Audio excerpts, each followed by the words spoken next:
দিদি ভাই, সেই সকাল থেকে কেন জানি না তুই আমার সাথে আছিস। সকাল গড়িয়ে বিকেল হতে চললো, খাওয়া দাওয়া গোসল বাদ দিয়ে তুই আমার এখানে পড়ে আছিস। তোর মা তো অনেক রাগ করবে দিদি ভাই, আর তোকে তো আমি ভালো মন্দ খেতেও দিতে পারি না। তাহলে তুই কেন আমার সাথে এত সময় থাকিস? এই যে বলে না তুমি দিদিমা, আমি তোমার এখানে ভালো মন্দ খাওয়ার আশায় থাকি না গো দিদিমা। তোমার সাথে থাকতে আমার খুব ভালো লাগে। তুমি কত সুন্দর সুন্দর গল্প শোনাও আমাকে, আবার মাঝে মাঝে তোমার বাগানের কলাও খাওয়াও। তুমি খুব ভালো গো দিদিমা, তুমি আমায় কত আদর করো। হয়েছে হয়েছে, তুইও খুব ভালো দিদি ভাই। এখন তুই বাড়িতে যা, নইলে তোর বাবা মা ভীষণ রাগ করবে। আচ্ছা দিদিমা, আমি তবে আজ যাই। তুমি সাবধানে থাকো দিদিমা। বৃদ্ধা মিনুটুনটুনির সাথে কথা বলে টুকি বাড়ি ফিরে আসে। মা, ও মা, বাবা কি বাড়ি ফিরেছে? না রে মা, তোর বাবা এখনো বাড়ি ফেরেনি। আর তুই বুড়ি মায়ের বাড়ি থেকে এসে এমন চুপ হয়ে গেলি কেন?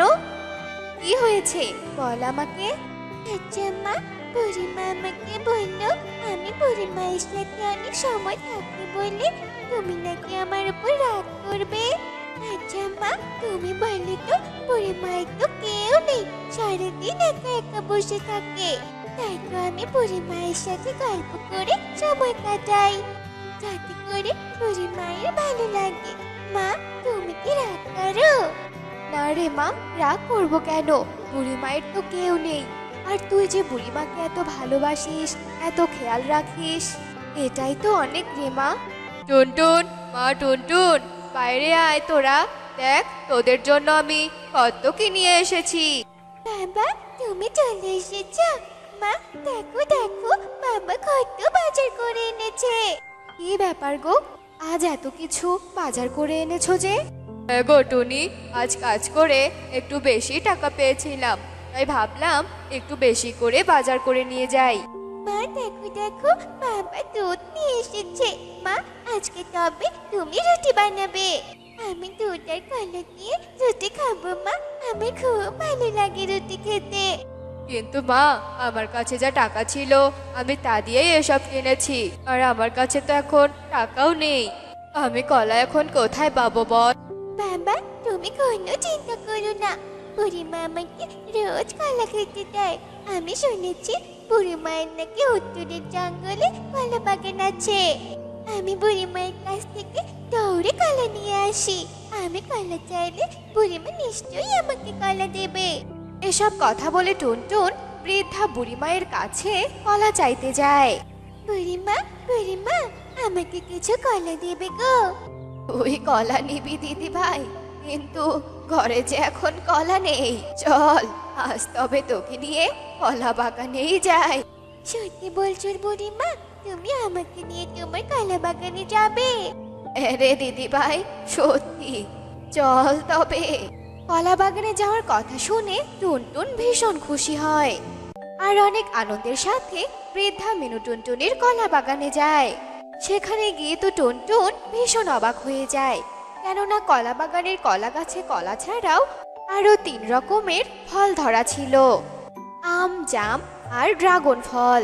আচ্ছা বুড়িমা, তুমি তো আমাকে কলা বাগানের অনেক গল্প শুনিয়েছো, কিন্তু এই কলা গাছের 3 ফলের কথা তো আমাকে কখনো বলনি। টুনটুনের এমন কথা শুনে বৃদ্ধা মিনু টুনটুনি হাসতে থাকে। দিদি ভাই, এত কথা না বলে কলা বাগানে আম, জাম, ড্রাগন ফল ছাড়াও কলা ধরা আছে। তুই বরং তোর যত ইচ্ছে কলা ছিঁড়ে নে। এরপর টুনটুন মিনু টুনটুনির কথা মতো কলা গাছ থেকে কলা ছিঁড়ে নেয়। এত চিন্তিত হওয়ার কিছু নেই রে দিদি ভাই, তুই বরং আজকে কলা নিয়ে বাড়ি যা। কাল যখন আসবি তখন তোকে এই কলা গাছের 3 ফলের ব্যাপারে রহস্য সব খুলে বলবো। এরপর টুনটুন বাড়িতে ফিরে আসে। পরের দিন সকালবেলা টুনটুনের বাবা কাজে চলে যায়, আর টুনটুন উড়ে উড়ে মিনু টুনটুনির কাছে যায় 3 ফলের রহস্যের কথা জানার জন্য। কিন্তু হঠাৎ টুনটুনের বাবা টোনা রোড অ্যাক্সিডেন্ট করে। এ কি টোনা, তোমার এই অবস্থা কি করে হলো? হে ঈশ্বর, এখন আমাদের কি হবে? সংসারই বা কি করে চলবে? গো টুনি, কিভাবে যে অ্যাক্সিডেন্টটা হয়ে গেল বুঝতেও পারলাম না। এখন যে কিভাবে কাজে যাব? আমি তো কাজেও যেতে পারবো না, সংসার চালানোটা খুবই কষ্টের হয়ে গেল। এসব বলতে বলতে টুনি টোনাকে বিছানায় শুইয়ে দেয়। আর এদিকে বুড়িমা, বুড়িমা, কোথায় তুমি? ও বুড়িমা। কি রে দিদি ভাই, তুই আজ এত সকাল সকাল যে? জানো বুড়িমা, আমি রাতে একটুও ঘুমাতে পারছিলাম না। বারবার মনে হচ্ছিল আমি কখন তোমার কাছে এসে কলা গাছের 3 ফলের রহস্য জানবো। বলো না গো বুড়িমা, আমাকে ওই গল্পটা শোনাও না। কলা গাছে কি করে 3 ফল হলো? আচ্ছা আচ্ছা বাছা, এত অস্থির হোস না। তবে শোন, অনেক দিন আগের কথা। রূপপুর জঙ্গলে এক জাদুকর রাজা ছিল। সেই রাজার একমাত্র রানী ছিলাম আমি। কিন্তু ওই রাজা আমাকে ভুল বুঝে বনবাসে পাঠিয়ে দেয়। কিন্তু জাদুকর রাজা আমাকে মনে মনে অনেক ভালোবাসতেন। তাই জাদুকর রাজা আমাকে ওই বনবাসে একটি কলা বাগান উপহার দেন, যেন আমার খাওয়া দাওয়ার কোনো কষ্ট না হয়। আর দিদি ভাই, তুই জানিস এই কলা গাছগুলো জাদুর কলা গাছ, কোনো সাধারণ কলা গাছ নয়। আর এই কলা গাছের যদি কোনো একটি ফল অসুস্থ রোগীকে খাওয়ানো হয়, তাহলে সে তাড়াতাড়ি সুস্থ হয়ে যাবে। আর এই কলা গাছে 3 ফল দেওয়ার কারসাজি ওই রাজাই করেছে, বুঝলি দিদি ভাই? এরপর বৃদ্ধা মিনুটুনটুনি খুশি হয়ে টুনটুনকে কিছু ফল পেড়ে দেয়। আর ফলগুলো নিয়ে টুনটুন খুশি হয়ে বাড়ি ফিরে আসে। আর বাড়িতে ফেরার পর টুনটুন দেখতে পায় তার বাবা বিছানায় শুয়ে আছে। এ কি বাবা, তোমার কি হয়েছে? তুমি এভাবে শুয়ে আছো কেন বাবা? এরপর টুনটুনের মা টুনি টুনটুনকে সবকিছু খুলে বলে। সব শুনে টুনটুন ভীষণ কষ্ট পায় আর মনে মনে ভাবে, বুড়িমা তো আমাকে অনেকগুলো ফল দিয়েছে, আর বুড়িমা তো বলেছে এগুলো জাদুই ফল। এই ফল কোনো অসুস্থ রোগীকে খাওয়ালে নাকি রোগী সুস্থ হয়ে যাবে। এসব ভেবে টুনটুন ঝুড়ি থেকে একটা আম নিয়ে তার বাবাকে খাইয়ে দেয়। তখনই ঘটলো এক অদ্ভুত ঘটনা। আম খাওয়ার সঙ্গে সঙ্গে টোনা একদম সুস্থ হয়ে যায়। এসব দেখে টুনটুন আর টুনটুনের মা ভীষণ খুশি হয়। তারপর সবকিছু আবারও ঠিক হয়ে যায়। এরপর থেকে টুনটুন তার বাবা মাকে নিয়ে অনেক সুখে শান্তিতে বসবাস করতে শুরু করে। তো বন্ধুরা, আমাদের আজকের এই গল্পটি তোমাদের কাছে কেমন লেগেছে তা কমেন্টে জানাতে ভুলো না কিন্তু। বৌমা, এই যে মেয়েকে এভাবে নিয়ে বসে আছো, এভাবে বসে থাকলে কি হবে নাকি? হ্যাঁ, কোন নবাবজাদির মেয়েকে কিনা আমি আমার ছেলের বউ করে নিয়ে এসেছি। যাও তো, তাড়াতাড়ি করে রান্না বান্না সেরে নাও, যাও বলছি। মা, আপনি এভাবে কেন কথা বলছেন মা? আপনি কি আমার সাথে একটু ভালো করে কথা বলতে পারেন না নাকি? আর শুয়ে কোথায় আছি মা? আজ আমার শরীরটা ভালো লাগছে না, তাই মেয়েকে পড়াতে বসেছি। কি পড়াচ্ছ নাকি চাই? আমি কি বুঝি না নাকি? হ্যাঁ, আমি ভালো করেই জানি মেয়েকে পড়ানোর নামে তুমি আরামায়েশ করছো। আর শোনো, তুমি এত অলস কেন বলো তো? আমি জানলে কোনোদিনও আমার ছেলের বউ বানাতাম না। আহা মা, আপনি এই ছোট্ট মেয়েটার সামনে এভাবে চিৎকার করছেন কেন? আমি আপনাকে কতবার বলেছি ওর সামনে এভাবে চিৎকার করলে ও তো আপনার মতো ব্যবহার শিখবে। আস্তে কথা বলুন মা। কি? তুমি কি বললে? আমি চিৎকার করি? আমি তোমার মেয়েকে অভদ্র আচরণ শেখাচ্ছি? শোনো বৌমা, আমার সাথে লাগতে এসো না কিন্তু। আমি রেগে গেলে খুব খারাপ হয়ে যাবে। আহা মা, আপনি আর দয়া করে চিৎকার করবেন না, আমি সব কাজ করছি। এই বলে অসুস্থ টুনি তার মেয়েকে না পড়িয়ে সব কাজ করতে চলে যায়। টুনটুন দিদি ভাই, তুই বুঝি পড়ছিস? পড়াশোনা কর, মন দিয়ে পড়াশোনা কর।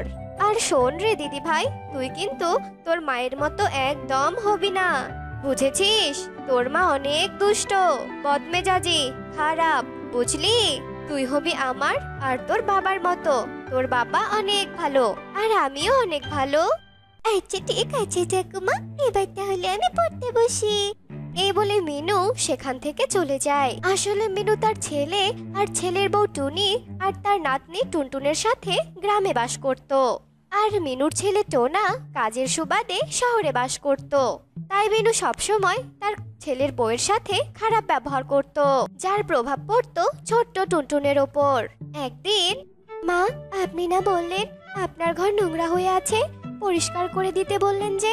কই, আমি তো আপনার পুরো ঘর পরিষ্কার দেখছি মা। তাহলে আমি বরং গিয়ে অন্য কাজ করি, আবার মেয়েটাকে খাওয়াতেও হবে। কি, আমি যখন বলেছি আমার ঘর পরিষ্কার করে দিতে হবে, তখন এক্ষুনি আমার ঘর পরিষ্কার করতে হবে? দাঁড়া, ও ঘর পরিষ্কার আছে, তাহলে এক্ষুনি আমি অপরিষ্কার করে দিচ্ছি। এই বলে মিনু অনেকগুলো বাদামের খোসা ছাড়িয়ে তা মেঝের মধ্যে ছিটিয়ে দেয় আর বলে, এই যে এবার আমার ঘরটা অপরিষ্কার হয়েছে, এগুলো পরিষ্কার করে দিয়ে তারপর রান্না উঠাবে। যাও। কি হলো, যাও, দাঁড়িয়ে আছো যে? কথা কি কানে যাচ্ছে না নাকি? ছি মা ছি, আপনি এত নিচ মনের, এটা আমি আগে জানতাম না মা। আপনি ইচ্ছে করে আমাকে দিয়ে কাজ করাচ্ছেন কেন বলুন তো মা? আমি কি বাইরের কেউ নাকি? আমি তো আপনার নিজের ছেলের বউ, তাই না? নিজের ছেলের বউয়ের সাথে কি কেউ এমনটা করে নাকি? কে ছেলের বউ? হ্যাঁ শোনো, যেদিন তুমি এ বাড়ির বউ হিসেবে এসেছো সেদিন থেকে আমি তোমাকে অপছন্দ করি। নেহাত টুনটুন পৃথিবীতে এসেছে, না হলে কবেই যে তোমাকে আমি এ বাড়ি থেকে বের করে দিতাম। তাই নাকি মা? আপনি কি সত্যি টুনটুনের কথা ভাবেন নাকি বলুন তো? টুনটুনের কথা ভাবলে আপনি এভাবে চিৎকার চেঁচামেচি করতেন না মা। একবারও কি ভেবেছেন টুনটুন এসব দেখে খারাপ হয়ে যাবে? না, কখনো না। আমি টুনটুনকে আমার মতো করে গড়ে তুলবো, কখনো দুষ্ট হিংসে পাজি হতেই দেব না, বুঝতে পেরেছো? এসব বলে মিনু টুনটুনি সেখান থেকে চলে যায়। টুনির শাশুড়ির এমন আচরণে টুনি কাঁদতে থাকে। এইভাবে মিনু টুনটুনি সবসময় তার ছেলের বউ টুনির সাথে ঝগড়া করত। একদিন, মা টুনটুন, আয় মা, আমি তোকে এবার পড়াতে বসাবো। কতদিন থেকে তো তোকে পড়াতে বসাতেই পারি না, সব পড়া তো মনে হয় তুই ভুলেই গিয়েছিস রে মা, তাই না? না মা, আমি এখন পড়তে পারবো না, দেখছো না আমি খেলছি। আমি এখন কিছুতেই পড়তে পারবো না, যাও তো, বিরক্ত করো না। একটা থাপ্পড় দেব, বুঝেছিস? সারাদিন শুধু খেলা আর খেলা, তাই না? এত খেলিস তবুও তোর খেলা হয় না? একদম কানের কাছে গান গান করবি না তো, যাও বলছি এখান থেকে। বৌমা, তুমি আবার আমার নাতনির সাথে চিৎকার করছো? তোমাকে না কতবার বলেছি ওর সাথে একদম চিৎকার করবে না। দিদি ভাই, তুই এখন খেলতো গিয়ে, তোর মা তোকে এখন কিচ্ছু বলার সাহস পাবে না। যা দিদি ভাই, যা। তুমি অনেক ভালো থাকো মা, আর মা সবসময় খালি গান গান করে, তোর ভালোই লাগে না। টুনটুনের কথা শুনে টুনি অবাক হয়ে যায়। এভাবে মিনু টুনটুনের আশকারাতে টুনটুন মাথায় উঠতে থাকে। একদিন, বৌমা, তুমি মাটির ব্যাংকটা ভেঙে ফেললে, এতগুলো টাকা দিয়ে কি করবে শুনি? আসলে মা, মেয়ের খাতা, পেন্সিল, রাবার সব শেষ হয়ে গেছে। পেন্সিল, রাবার, খাতা এসব কিনতে হবে তো মা। আবার রান্নাঘরের জন্য হাঁড়ি পাতিল সব নষ্ট হয়ে গিয়েছে, তাই ভাবছি কিছু হাঁড়ি পাতিলও কিনবো। কি হাঁড়ি পাতিল কিনবে কেন তুমি? হ্যাঁ, তোমার শুধু টাকা নষ্ট করার ধান্দা, তাই না? কোনো হাঁড়ি পাতিল, রাবার, পেন্সিল কিচ্ছু কিনতে হবে না। তাহলে মেয়েটা কোথায় লিখবে মা? আপনি একটু বোঝার চেষ্টা করুন। সে আমি কি করে জানবো? হ্যাঁ, তোমার কোনো কথা আমি শুনতে চাচ্ছি না। দাও তো, আমাকে টাকাগুলো দাও। এই বলে মিনু টুনটুনি টাকাগুলো নিয়ে চলে যায়। আর টুনি অনেক কাঁদতে থাকে। মা কেন সবসময় আমার সাথে এমন করে? অনেকে কখনো আমাকে নিজের মেয়ে ভাবতে পারে না নাকি? এভাবে টুনি কাঁদতে থাকে। আর এভাবে বেশ কয়েকদিন কেটে যায়। একদিন টুনি যখন ওর মেয়েকে নিয়ে বাজারে যাচ্ছিল, এমন সময় টুনটুন বলে, মা, তুমি আমাকে একটা খেলনা কিনে দাও না মা। মারে, আজ তো আমি খেলনা কেনার টাকা নিয়ে আসিনি রে মা। আমি বরং অন্যদিন তোকে খেলনা কিনে দেবো, কেমন? না না না, আমার আজকে খেলতে চাই, আমার এক্ষুনি খেলতে চাই। তুমি আমাকে এক্ষুনি খেলনা কিনে দেবে, মানে এক্ষুনি দেবে। টুনটুন, একদম জেদ করবি না কিন্তু, আমার কথাটা শোন একটু। আমি জানতাম তুমি আমাকে খেলনা কিনে দেবে না। ঠাকুমা ঠিকই বলে, তুমি একটা ডাইনি মা, তুমি অনেক খারাপ বদমি চাচি, তুমি একটা বেয়াদব, তুমি খুব খারাপ, বাজে, দুষ্টু মহিলা কোথাকার। এসব কথা বলে টুনটুন তার মাকে একটা কামড় দিয়ে উড়ে সেখান থেকে জঙ্গলে চলে আসে। আর টুনিও রেগে বাড়িতে আসে।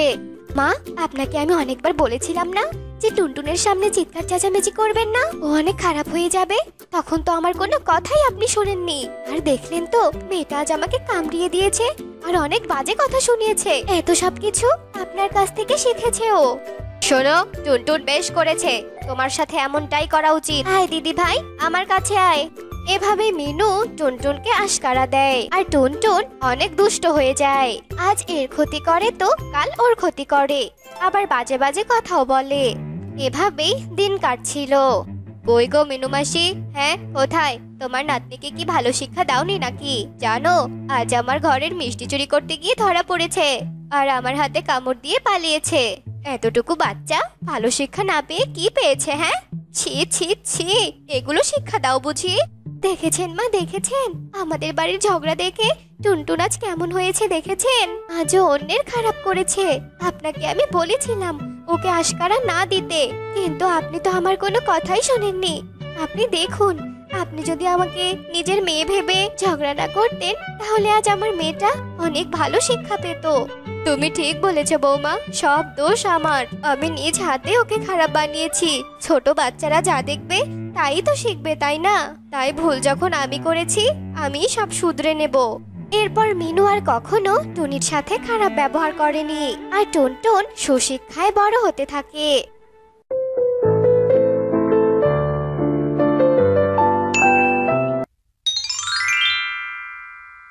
কি রে দিদি ভাই, কি হয়েছে তোর? তুই মুখ বার করে আছিস কেন?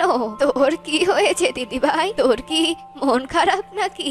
বল আমাকে, কথা বলছিস না কেন দিদি ভাই? কি আর হবে দিদি ভাই, তুমি বলো তো, আমি কি ইচ্ছে করে এমন কালো হয়েছে? উপরওয়ালা তো আমাকে কালো বানিয়েছে, তাতে আমার কি দোষ বলো তো? বুঝেছি, তোকে আজ আবার কেউ গাল মন্দ করেছে, তাই না? দিদি ভাই, আমি তো তোকে কতবার বলেছি কারো কথায় কান দিয়ে মন খারাপ করবি না। যে যা বলার বলুক, তুই কার কাছে কেমন তা আমি জানি না, কিন্তু তুই আমার কাছে পরীর মতো সুন্দরী, বুঝলি? কারণ তোর মনটা যে অনেক ভালো রে দিদি ভাই। যার মন ভালো সে কিন্তু প্রকৃত সুন্দর। তুমি যাই বলো না কেন, কেউ আমার মন দেখে না, সবাই তো আমার কালো রংটাই দেখে। সবাই আমাকে কত কথা শোনায়, আমার আর এসব কথা শুনতে একদম ভালো লাগে না ঠাকুমা। কেন যে সবাই আমাকে কালো কুৎসিত বলে কথা শোনায়? হয়েছে হয়েছে, আর মন খারাপ করে থাকতে হবে না। এখন চল তো, তাড়াতাড়ি ঘরে চল। আমাকে কিছু খাবার দে তো। আজ তুই কি রান্না করেছিস? হ্যাঁ। এভাবে দুই ঠাকুমা নাতনির দিন খুব ভালোই কাটছিল। উফ, বড্ড জল তেষ্টা পেয়েছে। পিপাসায় যে গলাটা একেবারে শুকিয়ে কাঠ হয়ে আছে। একই তো গ্রীষ্মকাল, তার উপর আবার ভর দুপুরবেলা। এই দুপুরবেলাতে বাইরে বের হওয়াটা খুবই মুশকিল। কিন্তু এখন জল কোথায় পাই? আশেপাশে তো কোথাও জল চোখেই পড়ছে না। আর জল না খেলে তো আমি চলতেও পারছি না। কাকলি কাক যখন এসব কথা বলছিল, ঠিক তখনই সেদিক দিয়ে টুকি জলের কলস নিয়ে যাচ্ছিল। তখনই টুকি কাকলি কাকের গলা শুনতে পায় আর জলের কলস নিয়ে কাকলি কাকের কাছে যায়। তুমি কোনো চিন্তা করো না কাকিমা, এই নাও জল, আমি এক্ষুনি কুয়ো থেকে আনলাম। তুমি এই কলসের জল খেয়ে পিপাসা মেটাও। এই কালো কুৎসিত মেয়ে, তুই কেন আমার কাছে জল নিয়ে এলি? হ্যাঁ, আমি কি তোর কাছে জল চেয়েছি নাকি? হ্যাঁ, দরকার হলে জল তেষ্টায় আমি মরে যাব, কিন্তু আমি তোর হাতের জল খাবো না, বুঝেছিস? যা, দূর হ, দূর হ আমার চোখের সামনে থেকে। আর কখনো আমার সামনে আসবি না, কালো কুৎসিত মেয়ে কোথাকার। এ কথা বলে কাকলি কাক টুকিকে তাড়িয়ে দেয়। আর কাকলি কাকের কথায় টুকি ভীষণ কষ্ট পায়। হায় পোড়া কপাল, আমি কিনা গেলাম কাকিমার পিপাসা মেটাতে, কাকিমাকে জল খাওয়াতে, আর সেই কাকিমা আমাকে কুৎসিত বলে কথা শোনালো। সত্যি এই যুগে কারো উপকার করতে নেই। এসব কথা বলতে বলতে টুকি রাস্তা দিয়ে যাচ্ছিল আর চলতে চলতে মিঠু তো তার সাথে দেখা হয়। আরে টুকি, তুই সবসময় আমার সামনে চলে আসিস কেন? হ্যাঁ, আমি কত শুভ কাজে যাচ্ছিলাম আর পথেই তোর মুখটা দেখতে হলো আমাকে। তোর মুখ দেখে ওই শুভ কাজে গেলে তো এই কাজ আর শুভ কাজ হবে না রে। তোর মতো কালো কুৎসিত মেয়ের চেহারাটা যে একেবারে অশুভ। যত সব, না জানি আজ কি আছে আমার কপালে। এসব কথা বলে মিঠু তোতা সেখান থেকে চলে যায়। যাক বাবা, আমি আবার কি করলাম? আমি কি আমার কাছে একটু বাইরেও বের হতে পারবো না? আমার এসব আর ভালো লাগে না। হে ঈশ্বর, তুমি আমাকে তুলে নাও। আমার আর ভালো লাগে না এইভাবে বেঁচে থাকতে। এসব কথা বলে টুকি কাঁদতে কাঁদতে বাড়িতে ফিরে আসে। তুই এসেছিস দিদি ভাই, ভালোই হলো। আমি তো তোর জন্যই অপেক্ষা করছিলাম। আসলে পাশের জঙ্গলের বান্টি কবুতর আর সুখী পায়রা তোকে দেখতে এসেছে। তাড়াতাড়ি তৈরি হয়ে আয় দিদি ভাই। ঠাকুমা, তুমি আবার আমার বিয়ের কথা বলছো? তুমি জানো না ঠাকুমা, আমার এই কুৎসিত চেহারা কেউ পছন্দ করে না। কেউ কি আমাকে পছন্দ করবে? তুমি কেন বুঝতে পারছো না ঠাকুমা, বলো? পাত্রপক্ষ আমাকে পছন্দ করবে না ঠাকুমা। তুই বেশি কথা না বলে তৈরি হয়ে নে তো। আর তোকে কে বলেছে হ্যাঁ যে তোকে কেউ পছন্দ করবে না? আমার দিদি ভাইয়ের মতো এমন লক্ষ্মী একটা মেয়েকে ওরা কি আর কোথাও পাবে নাকি? হ্যাঁ, এসব বলে মিনু টুনটুনি টুকিকে নিয়ে পাত্রপক্ষের সামনে যায়। এটা কে মাসিমা? এই কালো কুৎসিত মেয়েটা কি আপনার নাতনি? আপনার নাতনি দেখতে এত কুৎসিত, সে কথা তো আপনি আগে বললেননি। তাহলে আমরা অযথা সময় নষ্ট করে এত দূর আসতাম না। আর যাই হোক, আমি কিছুতেই এমন একটা কালো কুৎসিত মেয়েকে আমার ছেলের বউ বানাতে পারবো না। এমন কালো কুৎসিত মেয়ে আমার সংসারে গেলে যে আমার সংসারে অমঙ্গল নেমে আসবে। বাবা বান্টি, চল বাবা, এখানে আর এক মুহূর্ত দেরি নয়। আমি তোকে সুন্দর একটা পাত্রীর সাথে বিয়ে দেব। এরপর সুখী পায়রা আর বান্টি কবুতর মিলে সেখান থেকে চলে যায়। সত্যি আজ আমার সব বিশ্বাস ভেঙে গেল। আমি বুঝি না ঈশ্বর কেন তোকে এত কালো আর কুৎসিত বানিয়েছে। না তোকে জঙ্গলের কেউ পছন্দ করে, আর না তোকে কেউ সহ্য করে। তোকে কি সারা জীবন আমি আমার কাছে রেখে দেব নাকি? হ্যাঁ, কেউ তো তোকে পছন্দ করে না। এখন আমি তোকে বিয়ে দেব কি করে? তোর বাবা মা তো মরে গিয়ে বেঁচে গিয়েছে। এখন যত জ্বালা হয়েছে আমার আর ভালোই লাগে না। এসব কথা বলে মিনু টুনটুনি সেখান থেকে চলে যায়। আর টুকি কাঁদতে কাঁদতে বাড়ি থেকে বেরিয়ে আসে। হে উপরওয়ালা, আমি কি দোষ করেছিলাম? তুমি কেন আমায় এমন কুৎসিত বানিয়েছো? আমার এই গায়ের রঙের জন্য সব পাখিরা আমাকে কত কত কথা বললো। আর আজ আমার নিজের ঠাকুমা আমায় অনেক কথা শুনিয়েছে। আমি আর বাঁচতে চাই না, তুমি আমায় তুলে নাও উপরওয়ালা। এসব কথা বলে টুনি যখন কাঁদছিল তখনই সেখানে একটা পরী আসে। আর পরীকে দেখে তো টুকি একেবারে ভয় পেয়ে যায়। ভয় পেও না তুমি, আসলে আমি মায়া পড়ি। আমি এদিক দিয়েই যাচ্ছিলাম। তোমার কষ্টের কথাগুলো শুনে আমি এখানে আসলাম তোমায় সাহায্য করার জন্য। তুমি চলো আমার সাথে, আমি তোমার সব সমস্যার সমাধান করব।